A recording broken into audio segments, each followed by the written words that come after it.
যেসব দাদা ভাইরা চাঁদা কাটার জন্য কালীপুজোর টাকা কাটেন, আপনাদের বলছি দাদা ভাইরা, গাড়ি আটকে যে 1500 টাকা বলছেন কিসের জন্য?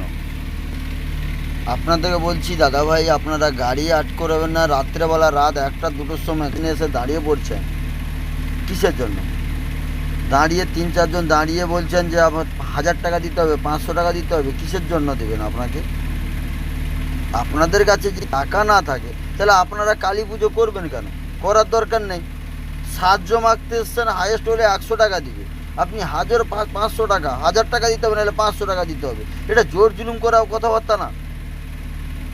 ওই যে সেই সব দাদাভাইকে বলছি যারা চাঁদা কাটছো, এইসব দাদাকে বলছি যে আপনারা 2025 সালে কি আরম্ভ করছেন?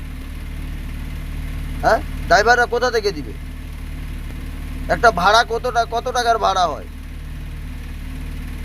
ট্যাক্স দিবে, ইন্স্যুর ভরবে, হ্যাঁ, গাড়ির ফিটনেস করবে, গাড়ির সবচেয়ে দায়িত্ব মালিক নেবে। ভাড়ার সময় নেই, ভাড়া হয়তো কম টাকার ভাড়া ধরেছে, আপনি যদি সেখান থেকে বলেন যে 1000 টাকা চাঁদা দিতে হবে, আপনাকে তো একা দিবে না কালী পুজোর চাঁদাটা, 10 জায়গায় চাঁদা নেবে। তো 10 জায়গায় যদি 1000 টাকা করে দিয়ে আসে, তাহলে 10,000 টাকা দিতে হবে। এটা তো দুর্গা পুজো হচ্ছে না। দুর্গা পুজোয় 1000 টাকা চাঁদা নেয়নি দাদা ভাইরা। দুর্গা পুজোয় চাঁদা করেছে 100 টাকা থেকে হালি হলে 200 টাকা করেছে। আপনারা তো জোর জুলুম করছেন, 1000 টাকা চাঁদা দিতে হবে। আমরা কোন দেশে বসবাস করছি আমরা তো বুঝতেই পারছি না। তো ওইসব দাদা ভাইদের বলছি, দাদা ভাই এমন করো যাতে ড্রাইভাররা রাগ না করে। আপনারা ড্রাইভারের কলার ধরে টেনে নিয়ে যাচ্ছেন, দিতে হবে। নেমে পর গাড়ি থেকে। আপনি কি গাড়িটা করে দিয়ে গেছেন?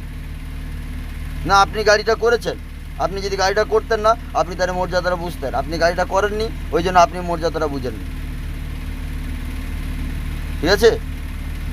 ও 2 প্যাক মদ খেয়ে রাত 1টা 2টার সময় গাড়ি ধরা, এটা কোনো দিন যুক্তিসঙ্গত কথা নয়। বুঝতে পেরেছেন?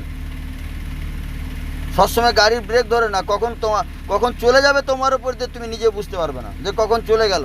ওই 1000 টাকার জন্য পুরো সর্বনাশ হয়ে যাবে। ওই জন্য বলছি গাড়ির সামনে এসো না।